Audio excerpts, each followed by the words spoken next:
Rikthehemi në këtë intervistë drejt për drejt me kryetarin e parlamentit të Maqedonisë, shqiptarin Talat Xhaferi. Më ngjan mirë kur e them kështu shqiptarin Talat Xhaferi, në fakt duket një moment interesant për shqiptarët në rajon, zoti Xhaferi, pasi kemi 3 kryetar kuvende shqiptar dhe 1 nënkryetar shqiptar në Podgoricë. Besoj që është një moment i veçantë ky, unik ndoshta në historinë e shqiptarëve në rajon. Jo që është rast i veçantë, unik, por flet për statusin e shqiptarëve në Ballkan. Dhe prezenca i në Ballkan, normal që në kontekst të përpjekjeve politike, veprimeve politike, të shfrytëzimit të së drejtës shtetëformuese, nënkupton dhe me të drejtën e menaxhimit edhe të institucioneve më të larta shtetërore, dhe në këtë me thënë strumbullarin e gjitha asaj që është veprimtari politike ndërkohë, ka rezultuar me faktin që shqiptarët jenë këta që janë aktualisht në rajon dhe në Ballkan, dhe për përgjithësinë tonë, për atë se si e shohim Ballkanin, si e shohim Evropën e Bashkuar, dhe si e shohim aspektin global të lëvizjeve globale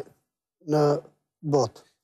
Shpeshherë zoti Xhaferi flitet se Maqedonia është ai kufiri i fundit i përplasjes midis apo varet nga këndvështrimi dhe vija parë e përplasjes së temi interesave midis lindjes dhe perëndimit, apo mejdani i interesave të ringjallura ruse, turke, serbe, greke, le temi edhe shqiptare. Deri aty sa thuhet se ndoshta ka ardhur momenti për një rindarje të Ballkanit. Dhe duket që Maqedonia, për shkak formulës delikate që ka, është ai çelësi që o e hap o e mbyll kutinë e Pandorës. Mendoj që dikush tjetër e ka thënë që Maqedonia është në linjën e parë të frontit. Ishin autoritetet amerikane që këtë e thanë, dhe çdo mend që nga këndvështrimi, siç thatë, mund të llogaritet edhe si vija e parë, dhe është vija e parë e frontit, në aspektin global, në kuptimin e lëvizjeve globale, sferave të interesit global, kuptimin rajonal, çdo mend që është edhe vija e fundit deri ku mund të lëvizet në kuptimin e lëvizshmërive, por mbi gjitha në kuptimin e asaj që edhe paralajmëruat se ndoshta mos vallë kjo është edhe mundësia për lëvizje edhe të kufive. Mendoj që asnjë nga popujt në Ballkan nuk kanë për interes mundësinë e të menduarit në kuptimin e lëvizshmërisë së vijave kufitare, për aspektin që ajo edhe nuk rezulton me strategji dhe përcaktime strategjike të gjithë popujve në Ballkan, në rajon, për proceset integruese të tyre në organizmat ndërkombëtar, në veçanti në Unionin Evropian dhe në NATO, për faktin që një pjesë e Ballkanit tani më është antare plotfuqishme e NATO-s, përfshirë Shqipëri, Malzi, Kroaci, dhe pjesa tjetër është pretenduese për të qenë pjesë antare e NATO-s, dhe historia na ka mësuar se lëvizja e vijave kufitare në Ballkan pa lufta nuk bëhet, përpjekjet e fundit me luftë u bën, dhe rezultuan që nuk patën mbështetje deri në fund në faktorin ndërkombëtar, dhe besoj që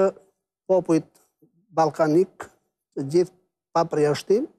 kanë kuptuar se vija e bashkëpunimit, vija e dialogut,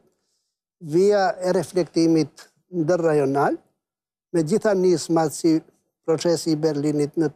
Trieste, takimi i kryeministrave i fundit, ditës së djeshme në Bruksel, dhe veprimet tjera ndërrajonale, lënë të kuptohet që popujt e kanë kuptuar, dhe çdo mend që duke përcjell kuptimin e popujve,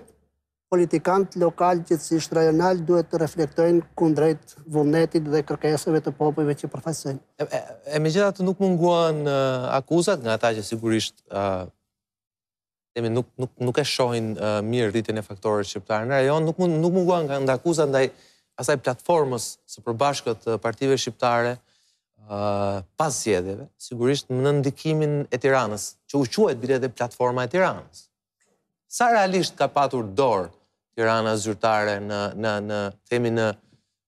njëjtësimin e kërkesave për herë të parë të gjithë faktorëve shqiptare? Unë nuk mendoj që ajo është ndërhyrje materiale e Tiranës apo Prishtinës në formulimin e asaj çka ishte përmbajtja materiale e marrëveshjes ndërpartijake të subjekteve politike shqiptare në Maqedoni. A ma rat dakord? Për faktin rat dakord në zyrën e kryeministit Shqipërisë. Për faktin që teksti apo pjesë materiale ishte formuluar në programet parazgjedhore dhe ishte artikuluar në programet parazgjedhore të subjekteve politike shqiptare në zgjedhjet parlamentare 2016-ës dhe për faktin që zgjedhjet rezultuan me ato numra që rezultuan në korpuset politike, ishte e qartë që asnjëri prej koalicioneve në bllokun Maqedonas nuk mundeshte të bën shumicën dhe të siguron shumicën pa pjesëmarrje të përbashkët të shqiptarëve ose spaku të një pjesë të tyre në matematikat e bëra për sigurimin e numrave. Dhe për këtë arsye kuptuan edhe subjektet politike, atë që nuk e kuptuan paraprakisht para zgjedhjeve, që në periudhën pas zgjedhore, derisa nuk merret mandati nga mandatari i parë, të mund të reflektojnë dhe të bashkërëndisin pikat e përbashkëta të programeve tyre para zgjedhore. Për faktin që dihej botërisht cilët janë pikat e përbashkëta ku partitë politike shqiptare mund të gjenden në një marrëveshje të përbashkët pas zgjedhore dhe për shumicë parlamentare dhe për pjesëmarrje të mundshme qeverisëse të jenë të përbashkuar në ato pika që i bashkojnë. Dhe për këtë arsye, jo gjithë subjektet kishin qëndrimet apo besimin e plot në njëri tjetrin. Dhe nga ato mosbesime të shprehura edhe publikisht, çdo mend që politikbërja shqiptare në rajon përfshi edhe dy premierët, themi Kosovë dhe Shqipëri, çdo mend që kanë bërë një veprim që çdo kush ndoshta do ta bënte që të sugjeron subjekteve politike atje që të ulen bashkarisht dhe të bashkërëndisin veprimet. Mirë, po kjo çështje u interpretua dhe u keqpërdor brenda subjekteve politike në Maqedoni, në veçanti nga opozita e tanishme, duke pa faktin që rrezikohet që të humbë pushtetin, sepse vetë nuk do të mundeshte të bën shumicën,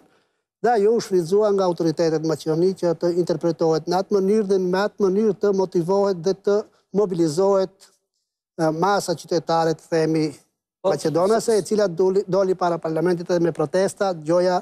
në mbrojtje ose mos lejim të zbatimit të platformës. Kjo platformë funksionon sot, është ende funksionale, ka një bashkërëndim midis partive politike shqiptare, pavarësisht këndvështrimit tyre të temi politik apo ideologjik, dhe në kuadrin e kësaj çfarë po ndodh me Partinë Besa, pasi duket që ajo është jashtë ekuacionit të kësaj platforme. Unë thash tash se çështja e analizës së subjekteve politike nuk do të ishte në funksion të detyrës që kryej, për faktin që unë kam vënë në pushim gjitha funksionet e mia partijake në subjektin të cilit i takoj, dhe për atë arsye nuk lejoj që të hyjnë dhe të futem në analizë të asaj se çka ndodh me njërin tjetrin apo tretin subjekt politik brenda subjekteve shqiptare, por mbi gjitha mendoj që në vjet të trasha ata vija edhe ata pika kryesore që ishin shtruar në marrëveshjen ndërpartijake, mendoj që janë pjesë e programit qeverisës dhe subjektet pjesëmarrëse në qeverisje janë në zbatim të asaj marrëveshje. Njëra nga pikat, siç thash, është edhe ligji për gjuhët, i cili është në procedurën e duhur parlamentare, në procedurë të rregullt, dhe besoj që kjo është ajo pikë që i mban gjithë ata bashkë. Mbi gjitha mendoj që është obligim i subjekteve politike shqiptare të bashkërënditen në veprimet e mëtutjeshme, pa marrë parasysh veprimet parazgjedhore, për faktin që neve i patëm edhe zgjedhjet lokale, në të cilat brenda partnerve të koalicionit të kësaj qeverisje, kishte edhe kundërshtime parazgjedhore kundrejt platformave për qeverisje lokale, që mendoj se janë çështje për cilat vetë liderët partijak duhet të ulen kundrejt asaj çka është edhe obligimi i tyre për të ulë, që buron nga ajo marrëveshje e përbashkët e subjekteve politike shqiptare si obligim për të ulë bashkarisht të trajtojnë çështjet ku ndahen dhe ku s'ndahen sendet ashtu siç i kanë paraprakisht. Ju pyes pasi shpeshherë në të shkuarën themi problemet politike janë pak a shumë ngjashme kudo në çdo vend me plus apo me minus dhe sigurisht nëse pyet shqiptarët e Kosovës kanë vërejtjet e tyre për subjektet e tyre politike. Sigurisht në Shqipëri ka një shkallë jo të vogël pakënaqësie ndaj politikës në përgjithësi. Megjithatë kur flitet për Maqedoninë ndoshta me keq dashësi, gjithmonë klasa politike shqiptare atje themi përfaqësohej si ndoshta më 2-3 hapa më mbrapa, pra se sa themi politikanët Maqedonas. Por tashmë që faktori që shqiptarët u bën jo thjesht formalisht, por realisht faktor shtetformues, vendosës ekuilibra të ri, është gjithmonë me interes për të pyetur këto ekuilibra të ri, ku tashmë shqiptarët qenë vendimtar. A janë ekuilibra stabil? A janë ekuilibra të qëndrueshëm? Shqiptarët gjithnjë kanë qenë ekuilibër stabil dhe të qëndrueshëm. Gjithmonë kanë qenë dhe janë shtetformues në Maqedoni, për fat të keq, për shkak të kalkulimeve politike, partijake që i kanë bërë të kaluarën, kanë kontribuar që herë të vehen në pozicione të palakmueshme në kuptimin e pjesëmarrjes apo mos pjesëmarrjes në ndarje të pushtetit. Kësaj radhe, pozicionimet e tilla dhe numrat që rezultuan nga zgjedhjet parlamentare, siç theksova edhe më parë, vendosën edhe subjektet politike shqiptare në veçanti para një sfide të qenurit apo të mos qenurit bashk, të rënditurit apo të mos rënditurit të veprimeve bashk. Gjë që rezultoi që të kuptojnë gjithë se të bashkuar të jenë kanë edhe forcën e duhur politike, por kanë edhe benefitin e duhur politik për programet parazgjedhore me të cilët kanë dalë para qytetarëve. Dhe në këtë drejtim mendoj se kjo është një shkollë e mirë për gjithë ne andej që jemi që të kuptojmë se nuk duhet lejuar që dikush nga anësh të bashkërëndisë dhe të veproj në kundërshtim me qëllimet kolektive të shqiptarëve. Ka element të tillë politik në mes shqiptarëve, thoni ju? Përshtash, duke i pas parasysh gjitha veprimet, nuk besoj që ka element të tillë i cili nuk e kupton rolin e vet, por për vendime politike, duke arsyetuar me atë që ka deklaruar politikisht paraprakisht, bie në kundërshtim me atë që ka fol para fushatës dhe me atë që ka vepruar mbas fushatës zgjedhore, dhe këto janë çështje për të cilat të duhet ato subjekte vetë të tejkalohen dhe të rëndisin ndryshe dhe të organizojnë ndryshe punën dhe veprimin e tyre politik. Të bëjmë pyetjen fund sa e pjesës dytë. Flitet shumë për ndikimin rus, për ndikimin e Moskës në jetën politike në Shkup. Sa reale është kjo? Tash unë nuk dua ta specifikoj në formën e prerë se ndikimi është apo nuk është. Ndikimet globale të faktorëve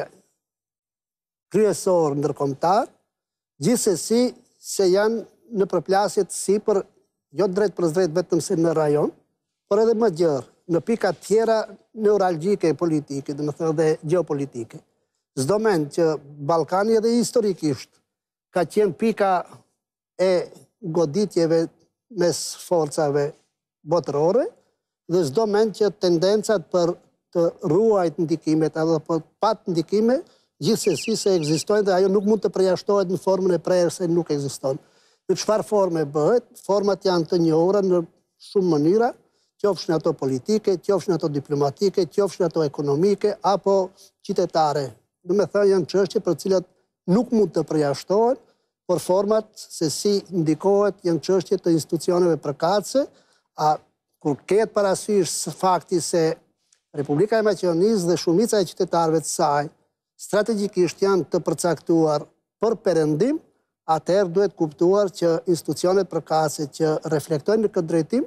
duhet të mbajnë atë kurs të orientimit tyre perëndimor. Dhe mendoj që në instancë të fundit, sepse është folur shumë që shërbimet sekrete për shembull kanë qenë në shërbimet sekrete janë një prej instrumenteve ku mund të ndikohet, por bazë të funksioneve publike dhe kontrolli demokratik mbi ata shërbime duhet jetë instrumenti për mbrojtje të ndikimeve të mundshme në këtë drejtim,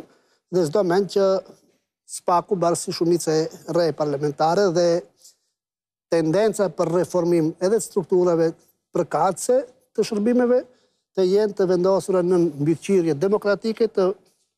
parlamentit, institucioneve përkatëse dhe të bartësve të funksioneve përkatëse, që kanë kompetenca mbikëqyrëse, kontrolluese mbi ata instrumente, dhe kjo të siguron qytetarët që në të ardhmen nuk do të lejohet, domethënë, një ndërhyrje drejt për drejt e subjekteve të interesuar për ndërhyrje, dhe mendoj që jemi në rrugë të duhur dhe jemi të kthyer në rrugën e integrimeve euroatlantike, edhe me veprimet konkrete që shumica parlamentare dhe qeveria si bartës e ekzekutivit ka treguar në këto 7 muajt e fundit, janë elementet dhe sinjalet që tregojnë se institucionet kanë marrë në dorë përgjegjësitë e veta dhe janë përgjegjësi ndaj asaj çka janë pritshmëritë e qytetarëve. Megjithatë, ju flisni për përgjegjësitë e mazhorancës ku dhe shqiptarët tashmë bëjnë pjesë për vendime të cilat mund të jenë dhe historike. Ju referuat gjatë gjithë bisedës si Republika e Maqedonisë. Por tashmë dhe kjo është në diskutim, apo jo, në rast se Maqedonia do dojë të hyjë në NATO, në Bashkimin Evropian. Pasi dhe ju përballë tashmë keni Greqinë. Po për këtë menjëherë, në pjesën e tretë, pasi ndërprerje shkurtë publicitare.